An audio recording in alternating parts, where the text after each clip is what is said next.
Europe 1, La France bouge.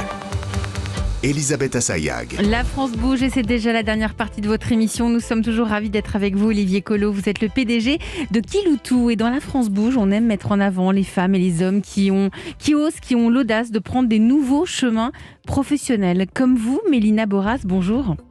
Bonjour. Vous avez 36 ans et pendant plusieurs années, vous avez travaillé dans les ressources humaines. Et ça vous plaisait ? Exactement, ça me plaisait. J'aimais faire mon travail. Ouais. Vous faisiez quoi comme travail ? En fait, j'étais assistante ressources humaines. Assistante ressources humaines. Tout à fait. J'ai travaillé comme ça pendant quelques années. Près de Strasbourg, c'est ça, hein ? Sur Strasbourg, tout à fait, à l'Eurométropole de Strasbourg. Et au moment de passer des concours pour évoluer, là, il y a eu un petit blocage. Vous n'arriviez pas à vous projeter. Tout à fait. Je me suis dit que je me projetais pas du tout sur le long terme, en fait, sur ce type de poste. J'avais encore pas trouvé l'épanouissement parfait. Et je me suis dit, il y a quelque chose et je vais me recentrer sur une nouvelle expérience. Sur une nouvelle expérience. Donc, vous quittez Strasbourg et là, vous partez à la montagne. Exactement. Un changement autant sur ma vie privée que sur ma vie professionnelle. Ça va souvent ensemble. Et pour le coup, c'est là que je me suis retrouvée, du coup, à me lancer dans ce projet de construction de maison. Donc, vous allez à la montagne. Vous allez où à la montagne, précisément ? À Gérardmer. Donc, vous allez à Gérardmer. Là, vous êtes donc avec votre compagnon et vous dites, on a envie de construire une maison, mais c'est nous qui allons la construire. C'est nous qui allons la construire. Et donc, vous vous mettez à construire la maison. Un beau jour, vous aimez bricoler, mais sauf que c'est parce qu'un électricien vous pose un lapin que là, vous avez un déclic. Exactement. Et là, je me dis, en fait, on se retrousse les manches et puis on se dit, il faut s'en sortir. Donc, on se met à apprendre, à sortir les normes et se lancer dans le projet d'électricité de notre maison.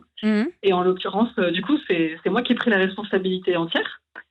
Et je me suis découverte comme l'emplacement où je devais être, en fait. Et là, je me suis dit, mon Dieu, mais en fait, c'est ça que je dois faire. Donc, ce métier, c'est électricienne. Ça signifie que vous avez repris des études ? Vous avez fait quoi ? J'ai repris des études au centre de l'AFPA de Golbet pour reprendre du coup un titre professionnel d'électricienne d'équipement du bâtiment et que j'ai réussi haut la main. Ça s'est super bien passé, c'est une très belle expérience. Et du coup, j'ai été diplômée en avril et aujourd'hui, je me cherche une opportunité fixe, sachant que j'ai déjà eu plusieurs opportunités, mais voilà, c'était des petites missions. Mais Mélina, c'est extraordinaire ce que vous nous racontez. Donc, vous avez osé. Aujourd'hui, vous êtes électricienne. Vous avez repris des études. Électricienne, en plus, c'est un métier qui a été longtemps considéré comme un métier d'homme. Vous avez bravé plein de choses. En fait, il faut dépasser sa peur. Plein de préjugés. Et préjugés aussi, surtout. C'est mais important. Quand vous allez chez les gens... Pardon ? Quand vous allez chez les gens, vous êtes déjà... Ils sont très surpris. Ouais. Très, très surpris. Mais en fait, en communiquant avec eux, ils sont tout de suite très enchantés. Et ils me voient travailler. Donc, derrière, le résultat, il est là. Ils ne se posent pas trop de questions. Hein. C'est même plutôt positif.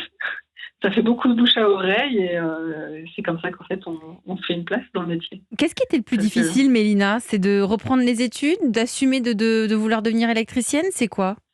Le plus difficile, en fait, c'est de dépasser sa propre peur, c'est de se lancer. Ensuite, les choses, elles déroulent.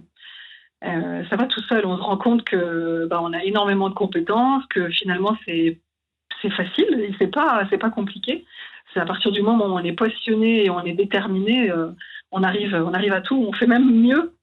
Et on est hyper fiers de ce qu'on fait. Et puis en plus, vous allez pouvoir utiliser vos compétences dans les ressources humaines, dans la gestion de votre métier. Tout est utile. Olivier Collot, PDG de Kiloutou, comment vous réagissez ? Parce que je vous vois écouter attentivement le témoignage de Mélina. Je veux déjà féliciter Mélina à plus d'un titre. Déjà vous féliciter pour votre audace, avoir osé suivre ses envies, suivre ses passions et puis changer de vie, que ce soit dans l'endroit où on habite, mais surtout dans la carrière qu'on veut suivre. Donc bravo, et puis de reprendre des études. Effectivement, je trouve ça très impressionnant. Je vous félicite d'avoir choisi les métiers de l'artisanat du bâtiment, parce que ce sont des beaux métiers, des métiers qui ont du sens, des métiers qui sont implantés dans les régions, des métiers qui ont de l'avenir. Et puis alors l'exemple que vous donnez d'avoir d'avoir une femme qui fait un métier considéré comme un métier d'homme, etc. Voilà, donc je vous utiliserai, Mélina, comme exemple pour montrer que quand on recrute des techniciens, des mécaniciens et des chauffeurs poids lourds, on peut aussi décliner ces métiers-là au féminin. Mais encore une fois, bravo.